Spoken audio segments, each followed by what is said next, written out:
محرم الحرام کی فضیلت قرآن سے بھی میں نے ثابت کیا، احادیث سے بھی ثابت کیا۔ لہذا یہ شیعوں کا طریقہ ہے، روافظ وغیرہ اس کو اتنا بڑھا چڑھا کر کے پیش کیا کہ عام لوگوں کے ذہن میں یہ بات ہے کہ ماہ محرم جو ہم لوگ مناتے ہیں وہ حضرت حسین رضی اللہ تعالیٰ عنہ کی وجہ سے مناتے ہیں۔ یہ سراسر غلط ہے، یہ سراسر غلط ہے۔ بلکہ جس طریقے سے ہم آپ کسی دن مرتے ہیں تو ہماری وجہ سے وہ دن فضیلت نہیں پاتی۔ جیسے رمضان کا مہینہ ہے، رمضان کے مہینے میں اگر کوئی مر جائے تو رمضان کی فضیلت نہیں بڑھے گی، بلکہ رمضان کی فضیلت، رمضان کی جو فضیلت ہے اس فضیلت کی برکت اس شخص کو حاصل ہوگا۔ اسی طرح 10ویں محرم کی جو فضیلت ہے یہ حضرت امام حسین رضی اللہ تعالیٰ عنہ کو حاصل ہوا ہے، نہ کہ حضرت حسین رضی اللہ تعالیٰ عنہ کی وجہ سے 10 محرم کو فضیلت حاصل ہوئی ہے۔ میں سمجھانے کی کوشش کر رہا ہوں، شاید آپ لوگ سمجھ گئے ہوں گے۔ بہرحال حضرت حسین رضی اللہ تعالیٰ عنہ کی وجہ سے 10 محرم کو فضیلت حاصل نہیں ہوئی ہے میرے محترم۔ لہذا شہادت کا بہت بڑا مقام ہے اسلام کے اندر، شہادت کا بہت بڑا رتبہ ہے۔ ہم آپ یہ سوچتے ہیں کہ کوئی اللہ تبارک و تعالیٰ کے راستے میں شہید ہو گیا، قتل کر دیا گیا، تو یہ بہت خطرناک چیز ہے۔ حالانکہ اللہ تبارک و تعالیٰ قرآن کریم کے اندر اس کے مقام کو بیان فرماتے ہیں، بل احیاء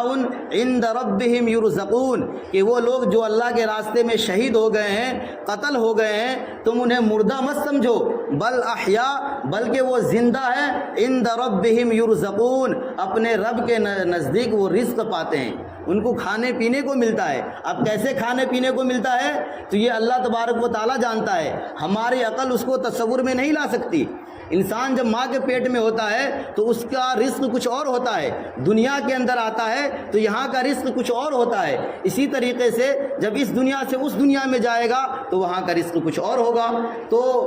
دنیا بدلنے کی وجہ سے رزق بدل جاتا ہے۔ ہماری عقل اتنی مضبوط اور ٹھوس نہیں ہے کہ اسلام کے کسی بھی نازک حکم کو سمجھ سکے۔ تو اس کا یہ مطلب نہیں کہ اسلام کا حکم گڑبڑ ہے، بلکہ ہماری عقل کی گڑبڑی ہے۔ ہمیں اپنے عقل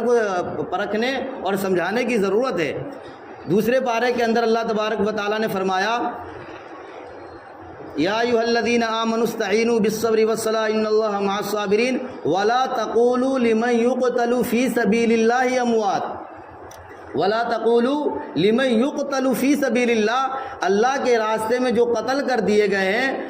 ولا تقولوا اموات، مردہ مت کہو، اسے مردہ مت کہو، ولا تقولوا لمن یقتل فی سبیل اللہ اموات بل احیاء ولکن لا تشعرون، بلکہ وہ زندہ ہے، تمہیں شعور نہیں ہے، تمہیں عقل نہیں ہے۔ تو شعور اور ہماری اپنی عقل کو ٹھیک کرنے کی ضرورت ہے۔ وہ زندہ ہیں، اللہ تبارک و تعالیٰ کے یہاں انہیں رزق دی جاتی ہے، وہ پرندوں کی شکل میں جنت میں اڑتے ہیں۔ میرے محترم، شہید کا بہت بڑا مقام ہے، لہذا اس پہ واویلا مچانا، ماتم کرنا، نوحہ کرنا شریعت میں اس کی اجازت نہیں ہے۔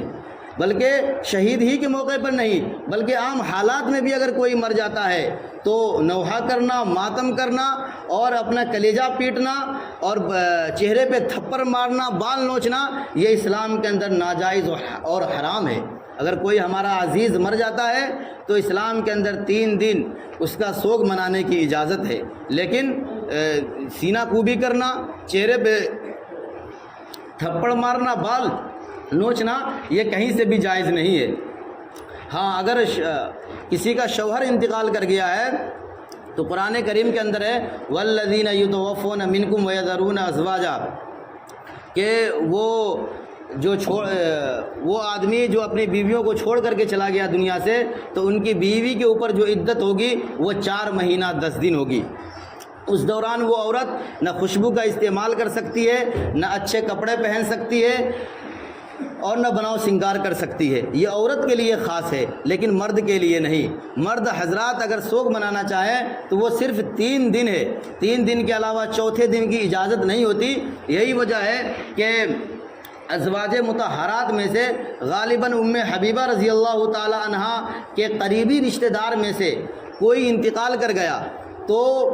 3 دن تک انہوں نے سوگ منایا، اور چوتھے دن جو ہے انہوں نے خوشبو لگائی اور یہ بات لوگوں کو بتائی، بلکہ خوشبو منگایا اور خوشبو منگا کر کے وہ استعمال کی اور بتایا کہ اسلام میں صرف 3 دن سوگ منانے کی اجازت ہے، چوتھے دن کی اجازت نہیں ہے، اس لیے میں نے یہ خوشبو استعمال کیا تاکہ لوگوں کو معلوم ہو جائے کہ اب یہ سوگ نہیں منا رہی ہے۔ لہذا اسلام کے اندر سوگ منانے کی اجازت ہے تو وہ صرف اور صرف 3 دن۔ لہذا جلسے کے موقع پر بات کر لیجئے، محرم سے ایک دن پہلے جلسہ کیا جائے گا اپنے مسجد میں۔ ٹھیک ہے انشاءاللہ۔ لہذا کوئی بھی دن کوئی شہید ہو جائے، کوئی قتل ہو جائے، کوئی مر جائے، اگر ہم سوگ منانا شروع کر دیں تو تاریخ کی کتابوں کا مطالعہ کیجئے تو آپ کو کوئی بھی تاریخ 1 تاریخ سے لے کر کے 30 تاریخ تک اور سنیچر سے لے کر کے جمعہ تک کوئی بھی ایسا دن نظر نہیں آئے گا اور کوئی بھی ایسا تاریخ اور مہینہ اور سال نظر نہیں آئے گا جس میں کسی انبیاء کا یا کسی صحابہ کا، تابعین کا، تبع تابعین کا انتقال نہ ہوئے ہو یا شہید نہ ہوئے ہو، کوئی دن خالی نہیں جائے گا۔ تو اگر سوگ منانے پہ آ جائے تو 7 دن سوگ منانا پڑے گا، جیسے 10ویں محرم کو مناتے ہیں۔ معلوم ہے ہم لوگ کو بیک گراؤنڈ کچھ بھی معلوم نہیں ہے، بس پشتہ پشت چلی آ رہی ہے 2-4 نسلوں سے۔ میں تو سمجھ رہا تھا کہ میں نے بتایا بھی جو